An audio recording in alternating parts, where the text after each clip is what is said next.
ಎಷ್ಟೊಂದು Kannada movies release ಆಗ್ತಾ ಇದಾರೆ, ಯಾವುದು ಕ್ಯೂರಿಯಾಸಿಟಿ ಜನರೇಟ್ ಮಾಡ್ತಿಲ್ಲ. ಅದಕ್ಕೆ ಆಡಿಯನ್ಸ್ ಥಿಯೇಟರ್ ಕಡೆ ಹೋಗ್ತಾ ಇಲ್ಲ. ಅದನ್ನ ಮೂವಿ ಮೇಕಿಂಗ್ ಅಷ್ಟೇ ಅಲ್ಲ, ಪಬ್ಲಿಸಿಟಿನಲ್ಲೂ ಯೂಸ್ ಮಾಡ್ಕೋಬೇಕು. ನಿಮ್ಗೆ ರೀಸೆಂಟ್ ಮೂವೀಸ್ ನಲ್ಲಿ ಯಾವ ಮೂವಿ ಪಬ್ಲಿಸಿಟಿ ತುಂಬಾ ಇಷ್ಟ ಆಯ್ತು ಅಂತ ಕಮೆಂಟ್ ಅಲ್ಲಿ ತಿಳಿಸಿ. ಪಬ್ಲಿಸಿಟಿಗೆ ಫಾದರ್ ಅಂದ್ರೆ ನಮ್ ಡಾಕ್ಟರ್, ಅವರೇ ಡಾಕ್ಟರ್ ಉಪೇಂದ್ರ. ಅವ್ರು ಯಾವಾಗ ಡಾಕ್ಟರ್ ಆದ್ರಂತ ನನ್ ಕೇಳ್ಬೇಡಿ. ಅವ್ರ ಫಸ್ಟ್ ಮೂವಿಯಿಂದ ಇಲ್ಲಿ ತನಕ ಪಬ್ಲಿಸಿಟಿನ ಪರ್ಫೆಕ್ಟ್ ಆಗಿ ಮಾಡಿದ್ದಾರೆ. ಅವ್ರು ಇಡ್ತಾ ಇದ್ದ ನೇಮ್ಸೇ ಯುನೀಕ್. ತರ್ಲೆ ನನ್ ಮಗನಲ್ಲಿ ಹೊಸ ವರ್ಡ್ ಇಂಟ್ರೊಡ್ಯೂಸ್ ಮಾಡ್ಕೊಂಡ್ರು. ಓಮ್ ಅಲ್ಲಿ ರಿಯಲ್ ರೌಡಿಗಳಾದ್ರೆ ಎ ಮೂವಿ ಮುಹೂರ್ತಕ್ಕೆ ಮಣಿರತ್ನಂ ಜೊತೆಗೆ ಒಬ್ರು ಸ್ಟಾರ್ ಮೇಕರ್ ಕರ್ಕೊಂಡ್ಬಂದ್ರು. ಆ ಸ್ಟಾರ್ ಮೇಕರ್ ಯಾರಂದ್ರೆ ಪಕ್ಕದ ಥಿಯೇಟರ್ ಅಲ್ಲಿ ಟಿಕೆಟ್ ತಗೋತಾ ಇದ್ದ ಒಬ್ಬ ಆಡಿಯನ್ಸ್ ಸ್ಟಾರ್ ಮೇಕರ್ ಅನ್ನೋ concept out of the box.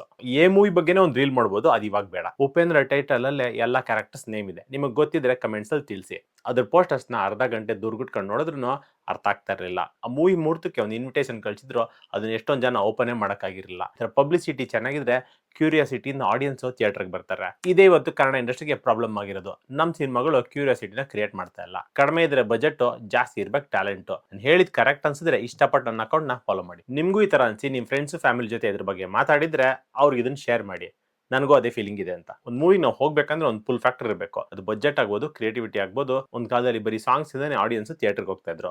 ಇವತ್ತೇನಿದ್ರು full factor strong ಆಗಿರ್ಬೇಕು. ಯಾಕಂದ್ರೆ ಮೊಬೈಲ್ ಬಿಗ್ ಬಾಸ್ ನಮ್ಮನ್ನ ಅದಕ್ಕಿಂತ ಜಾಸ್ತಿ ಪುಲ್ ಮಾಡ್ತವೆ. ಥರ ಇರಬೇಕು ಅಂತೇಳಿ ಇದು ಯಾರನ್ನ ಬೈತಾರೋ ಅದು ಇದು ಅಂತೆಲ್ಲ ಹುಡುಗರೆಲ್ಲ ಬೈದಿದ್ದಾರೆ. ಬೈಲಿ ಬಿಡು, ನೋಡೋಣ ಏನಾಗುತ್ತೆ ಅನ್ನೋ ಒಂದು ಲೆಕ್ಕದಲ್ಲಿ ಇವ್ರಿಗೆ ಅದೇ ಥರ ಅಲ್ವಾ. ಸೊ ಅದೇ ಥರ ಇಟ್ಟಿದ್ದಾರೆ ಅಂತೇಳಿ